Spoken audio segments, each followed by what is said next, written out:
کہ یہ نعمتوں کا شکر کتنے لوگ ادا کریں گے؟ کم. اللہ فرماتا ہے الذی جعل لکم السمع والابصار والافئدہ قلیلا ما تشکرون. وہی ہے جس نے تمہارے لیے کان بنایا. اور میں ابھی کان کے بارے میں ایک ریسرچ پڑھ رہا تھا تو میری عقل دنگ رہ گئی. آپ کے پورے وجود میں جتنی بھی تکلیف ہے ان ساری تکلیفوں کو دور کرنے کے لیے جو دونوں کان ہے نا اس میں کچھ ایسے پوائنٹس ہے کہ ادھر دباؤ تو یہ تکلیف دور، ادھر دباؤ تو یہ تکلیف دور، ادھر دباؤ تو یہ تکلیف دور. اس طریقے کا پورا سسٹم کان کے اندر موجود ہے. کان بہت بڑی نعمت ہے، بہت بڑی نعمت ہے. اتنی بڑی نعمت ہے کہ اسی کان سے جب قرآن سنو تو تم پر رحم و کرم کی بارشیں نازل ہو. اسی کان سے جب اللہ کا ذکر سنو تو تمہارے دل کو سکون کی دولت نصیب ہو جائے. بہت بڑی نعمت ہے جو اللہ نے ہمیں عطا فرمائی. کیوں عطا فرمائی؟ یہ کان، یہ آنکھ، یہ دل. تو اللہ فرماتا ہے اتنی قیمتی نعمت جو تم کو ہم نے عطا فرمائی ہے نا، لیکن تمہارا حال کیا ہے؟ قلیلا ما تشکرون. شکر ادا کرنے والے بندے ان نعمتوں پر بہت کم ہیں، بہت کم ہیں جو اس کا شکر ادا کرتے ہیں. اب شکر کیا ہے؟ شکر یہ ہے کہ جس کام کو سننے کے لیے اللہ نے کان دیے وہی سنو، اور جس چیز کو دیکھنے کے لیے آنکھ دی اسی چیز کو دیکھو، اور جس سے محبت کے لیے دل دیا اسی سے محبت کرو. یہ اس کا شکر ہے. اور شکر کرنے والے ٹوٹل پوری دنیا میں بندوں کی زندگی کا جائزہ لیا جائے تو اللہ فرماتے ہیں وَقَلِيلٌ مِّنْ عِبَادِيَ الشُّكُورُ کہ میرے بندوں میں بہت کم ایسے ہیں جو میرا شکر ادا کرتے ہیں. اب میرے پیارے آقا صلی اللہ علیہ وسلم کے پیارے دیوانوں ایک حدیث شریف آپ کی سماعتوں کے حوالے کروں جو شعب الایمان کے اندر موجود ہے. غور سے سنیے گا. حضور صلی اللہ علیہ وسلم کے جملوں پر توجہ دیا کریں، سرسری طور پر نہ پڑھا کریں نہ سنا کریں کہ فرمایا کیا ہے حضور نے، اس کی جامعیت اور اس کی گہرائی اور گہرائی کیا ہے. جب اس کے ڈیپتھ میں جاؤ گے تو پتا چلے گا کہ کتنی بڑی بات حضور نے فرما دی. آقا کریم صلی اللہ علیہ وسلم نے ارشاد فرمایا جس شخص کو 4 نعمتیں مل گئیں،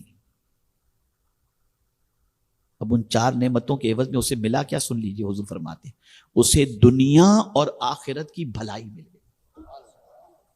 یعنی جسے 4 نعمتیں مل گئیں اسے کیا حضور فرماتے ہیں؟ دنیا اور آخرت کی بھلائی مل گئی. اب ہم بھلائی تو چاہتے ہیں، ربنا آتنا فی الدنیا حسنہ وفی الآخرۃ حسنہ، دنیا میں بھی ہمیں بھلائی عطا فرما اور آخرت میں. تو حضور فرماتے جسے 4 نعمتیں مل گئیں اسے دنیا اور آخرت کی بھلائی مل گئی. اب وہ 4 نعمتیں کون سی ہیں؟ پہلی نعمت قلب شاکر. سرکار فرماتے ہیں شکر ادا کرنے والا دل. ایسا دل ملا جو اللہ کا شکر ادا کرتا ہے. اور شکر کب ادا ہوگا؟ جب اپنے سے دنیا کے معاملے میں بلند آدمی کو دیکھو گے تو شکر کا جذبہ نہیں ہوگا، جب اپنے سے چھوٹے کو دیکھو گے تو شکر کا جذبہ پیدا ہوگا. اور سرکار کہاں کہاں شکر ادا کرتے تھے. خدا کی قسم میں نے جب پڑھا آج تو میری عقل دنگ رہ گئی. حضور صلی اللہ علیہ وسلم تشریف لے جا رہے تھے، دیکھا تو سامنے سے ایک بونا ناٹے قد کا آدمی سامنے سے آ رہا ہے. سرکار فوراً مسجد میں گئے اور سدے شکر بجانا ہے. صرف چھوٹے قد کے شخص کو دیکھ کر حضور مسجد میں واپس تشریف لائے اور آ کر کے حضور نے سدے شکر بجا لایا کہ اللہ تو نے مجھے کتنا اچھا بنایا ہے. آپ ذرا سوچو تو صحیح، اتنا سا دیکھ کر سرکار شکر سدے شکر بجا لاتے ہیں. اور ہمارا حال یہ ہے کہ بہت کچھ ہوتے ہوئے بھی اللہ کی شکایت کبھی ختم نہیں ہوتی. یہ نہیں ہے، وہ نہیں ہے، ایسا نہیں ہے، ویسا نہیں ہے. ارے نادان ذرا تو دوسروں کو تو دیکھ، اس کے مقابلے میں کریم نے تجھے کتنا عطا فرما دیا ہے. لیکن نہیں. تو جسے اللہ شکر ادا کرنے والا دل عطا فرما دے. اور یہ بات یاد رکھیں شکر ادا کرنے کی بھی 2 قسمیں ہیں. ایک عوام کا شکر ادا کرنا اور ایک خاص اللہ کے بندوں کا شکر ادا کرنا.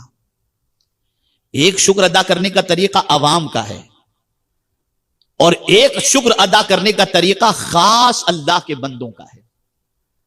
عوام کو جب یہ فضیلت پتہ چل جاتی ہے کہ اللہ نے فرمایا لئن شکرتم لازیدنکم، تم شکر کرو گے تو ہم زیادہ عطا کریں گے، تو عام انسان شکر ادا کرتا ہے تاکہ زیادہ ملے. عام بندہ اللہ کی نعمتوں کا شکر ادا کرتا ہے اس لیے کہ زیادہ ملے. لیکن اللہ کے خاص بندے جو اللہ کا شکر ادا کرتے ہیں ان کی سوچ دوسری ہوتی ہے. وہ زیادہ کے لیے نہیں، وہ تو یہ کہتے ہوئے شکر ادا کرتے ہیں مولا میں اس نعمت کا حقدار کہاں تھا، یہ تیرا کرم ہے کہ تو نے ہمیں یہ نعمت عطا فرما دی. وہ زیادتی کی نیت نہیں، وہ اللہ کی عطا پر، اللہ کے کرم پر اللہ کا شکر ادا کرتے چلے جاتے ہیں. تو اگر کوئی یہ چاہتا ہو کہ دنیا اور آخرت کی بھلائی اللہ اس کے دامن میں رکھ دے تو اسے چاہیے کہ اللہ عز و جل کا شکر ادا کرتا رہے، دل سے اللہ کا شکر ادا کرے. مولا تیرا شکر، تیرا شکر، تیرا شکر. تو پہلی نعمت بھی قلب شاکر. دوسری نعمت لسان ذاکر، ایسی زبان اللہ نے اسے عطا فرمائی جو اللہ کا ذکر کرتی رہتی ہے، اللہ کی یاد میں لگی رہتی ہے. اور اسی لیے صدیق اکبر رضی اللہ المولا تبارک و تعالی عنہ فرماتے مجھے پتہ چل جاتا ہے میرا مولا جب مجھے یاد کرتا ہے. تو کہا کیسے پتہ چلتا ہے؟ کہا جیسے ہی میں خدا کا ذکر کرتا ہوں مجھے پتہ چلتا ہے کہ میرا مولا مجھے یاد کر رہا ہوگا، اس لیے کہ اسی کا وعدہ ہے فَاذْكُرُونِی اذْکُرْکُم، تم میرا ذکر کرو میں تمہارا چرچا کروں گا. ایسی زبان مل جائے جو اللہ کا ذکر کرتی رہے. اور رسول اعظم صلی اللہ علیہ وسلم کی شان یہ تھی کہ آقا کریم صلی اللہ علیہ وسلم ہمیشہ اللہ کے ذکر میں مصروف رہا کرتے تھے، یہاں تک کہ سرکار صلی اللہ علیہ وسلم آرام بھی کر رہے ہوتے تو ان کا دل اللہ کے ذکر میں مصروف رہا کرتا تھا. تو ایسی زبان مل جائے جو اللہ کا ذکر ادا کرے. اور تیسری نعمت ایسا بدن جس پر مصیبت آئے اور اللہ عز و جل اسے صبر کی توفیق عطا فرما دے. اپنی تکلیف پر، بدن کی تکلیف پر اللہ جسے صبر کی دولت اور نعمت عطا فرما دے وہ انسان کو بھی اللہ نے گویا بہت بڑی نعمت عطا فرما دے. اور چونکہ یہ شادی کا مسئلہ ہے اور خواتین بھی موجود ہیں تو بتا دوں چوتھی نعمت کون سی. آقا کریم صلی اللہ تعالی علیہ وسلم نے ارشاد فرمایا ایسی بیوی جو خود میں اور اپنے شوہر کے مال کے اندر خیانت سے بچتی ہو، اگر ایسی بیوی مل گئی، یہ چار نعمتیں اللہ نے جسے عطا فرما دی، حضور فرماتے ہیں اللہ تعالیٰ نے اسے دنیا اور آخرت کی نعمتیں بھلائیاں اسے عطا فرما دی، دونوں جہاں کی بھلائیاں اسے مل گئی. یہاں یہ جو بات ہے بیوی کی خیانت کا، یہ بہت خطرناک معاملہ ہے اور مجھے اس کے بارے میں کچھ کہنے کی ضرورت نہیں. ماحول کی گندگی سے آپ لوگ مجھ سے زیادہ واقف ہیں، کیا مرد اور کیا عورت.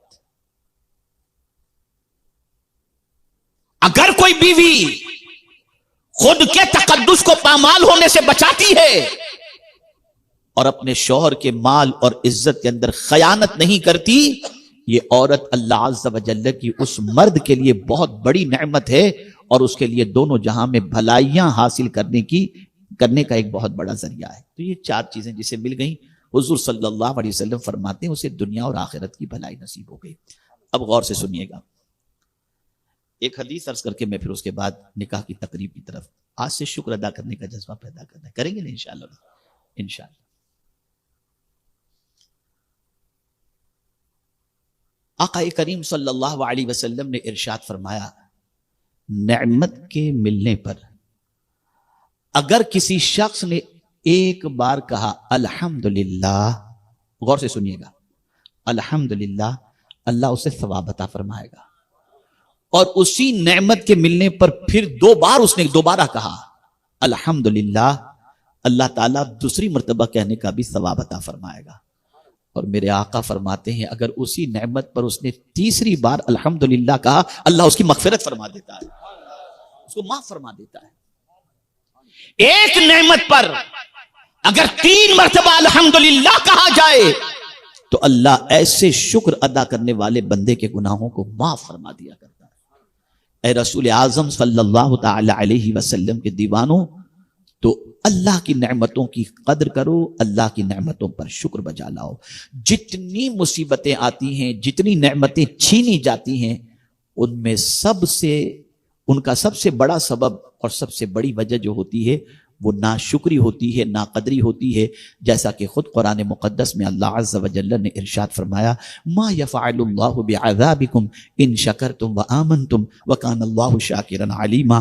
اللہ تم کو عذاب دے کر کیا کرے گا اگر تم شکر ادا کرو اور ایمان لاؤ، اور اللہ قدر کرنے والا اور جاننے والا ہے۔ تو میرے پیارے آقا صلی اللہ علیہ وسلم کے پیارے دیوانوں، ایک ایک نعمت کو دیکھو کہ کیا یہ کوئی دوسرا دے سکتا ہے۔ ایک ایک نعمت کے بارے میں غور کرو کہ کیا کسی اور کی طاقت ہے کہ یہ نعمت دے سکے۔ جب ہمارا یقین پختہ ہوگا، ڈیپتھ میں ہم جائیں گے، آنکھ کو دیکھیں گے، کان کو دیکھیں گے، زبان کو دیکھیں گے، دل کو دیکھیں گے، پانی کو دیکھیں گے، آسمان کو دیکھیں گے، سورج کو دیکھیں گے، چاند کو دیکھیں گے، غذاؤں کو دیکھیں گے، گھر کو دیکھیں گے۔ ان ساری چیزوں کو جب دیکھیں گے تو ہمیں پتہ چلے گا یہ نعمت خدا کے علاوہ کوئی دینے کی طاقت نہیں رکھتا۔ تو اس کریم نے جب اتنا عطا کر دیا ہے تو اپنی زندگی کو اس کا شکر بجا لانے میں گزارنے کی کوشش کرنی چاہیے۔ اللہ رب العزت جل جلالہ آقا کریم صلی اللہ علیہ وسلم کے صدق و طفیل ہم سب کو شکر کرنے والے بندوں میں شمار فرمائے، اور پروردگار ہمیں شکوہ کرنے والے بندوں میں شامل نہ فرمائے۔ میرے پیارے آقا صلی اللہ علیہ وسلم کے پیارے دیوانوں، جتنا شکر ادا کرتے جائیں گے اتنی نعمتیں ملتی چلی جائیں گی، اتنا اللہ عز و جل کرم فرماتا چلا جائے گا، اس لیے کہ اللہ عز و جل شکر کرنے والے بندوں کو پسند فرماتا ہے۔ شکر کے 3 طریقے ہیں، ان تینوں طریقوں کو سماعت فرما لیں۔ پہلا طریقہ الحمدللہ کہہ کر اللہ کا شکر ادا کرنا۔ دوسرا طریقہ جیسے نعمت ملی فوراً اللہ عز و جل کی بارگاہ میں سجدہ ریز ہو جانا، سر جھکا دینا اور سجدہ شکر بجا لانا، یہ دوسرا طریقہ ہوا۔ اور یہ سرکار صلی اللہ علیہ وسلم اس پر بہت عمل پیرا تھے۔ دعا قبول ہوتی تھی سجدے میں، امت کے لیے بشارت آتی تھی سجدے میں، سرکار صلی اللہ علیہ وسلم سجدہ شکر بہت زیادہ بجا لاتے تھے، ہر نعمت پر اللہ کا شکر بجا لاتے تھے۔ یہ سرکار صلی اللہ علیہ وسلم کی شان تھی۔ اور تیسرا شکر کا طریقہ یہ ہے کہ اللہ نے جو نعمتیں دی ہیں ان کی ناقدری مت کرو۔ اب اس کو ایک مثال کے ذریعے سمجھا کر گفتگو ختم کروں۔ سید صاحب اگر کسی کو قلم تحفے میں پیش کریں اور سید صاحب دیکھ رہے ہیں اور وہ لکھنے کی بجائے یوں قلم کو توڑ دے، آئندہ سید صاحب کوئی تحفہ دیں گے؟ جواب دیجئے نا آپ۔ یار آپ ایسا جواب دیتے لگتا ہے ٹھنڈی بہت لگ رہی ہے آپ لوگوں کو۔ دیں گے تحفہ آپ لوگوں کو؟ نہیں دیں گے۔ کیوں؟ اس لیے کہ آپ کو قلم دیا تھا لکھنے کے لیے، آپ نے توڑ دیا، نعمت کی ناقدری کی۔ بس اس کو سمجھ لو، اللہ نے جتنی نعمتیں دی ہیں اگر ان نعمتوں کی قدر کرو گے تو وہ چھینے گا نہیں، وہ مزید عطا کرے گا۔ آنکھ کی نعمت دی ہے قرآن دیکھنے کے لیے، کان کی نعمت دی ہے قرآن سننے کے لیے، زبان کی نعمت دی ہے اچھی بات بولنے کے لیے، دل دیا ہے مصطفیٰ پیارے صلی اللہ علیہ وسلم کی محبت میں دھڑکنے کے لیے۔ جب آپ نعمتوں کی قدر کرو گے تو اللہ کا وعدہ حق ہے، وہ مزید نعمتوں سے مالا مال فرمائے گا۔ تو نعمتوں کی قدر کرنا کہ ان نعمتوں کے استعمال کا جو طریقہ اللہ نے بتایا ہے اسی طریقے کے مطابق اللہ کی نعمتوں کو استعمال کرو، انشاءاللہ العظیم رب قدیر جل جلالہ کرم کی بارشیں نازل فرمائے گا۔ میں اپنی بہنوں سے کہوں گا کہ بہت ساری بچیاں اور بہت سارے بچوں کے بارے میں ہم جانتے ہیں کہ جب ان کی شادیاں نہیں ہوتی ہیں تو ان کے ماں باپ پریشان ہوتے ہیں کہ کوئی اچھا رشتہ مل جائے، اور شادی جب ہو جاتی ہے تو اس کے بعد پتہ نہیں موڈ خراب ہو جاتا ہے اور پتہ نہیں کیا کیا جھگڑے فساد گھروں کے اندر بپا ہو جاتے ہیں۔ نہیں، اللہ نے آپ کی تمنا پوری کی ہے، آپ شوہر کی قدر کرو، شوہر کی بھی ذمہ داری ہے وہ بیوی کی قدر کرے، اور دونوں زندگی گزارنے کے لیے کسی ہیرو ہیروئن کو آئیڈیل نہ بنائے، مولا علی اور خاتون جنت کو آئیڈیل بنائے، رسول اعظم اور امہات المؤمنین کو آئیڈیل بنائے، ان کی زندگی کے اندر کبھی کھٹاس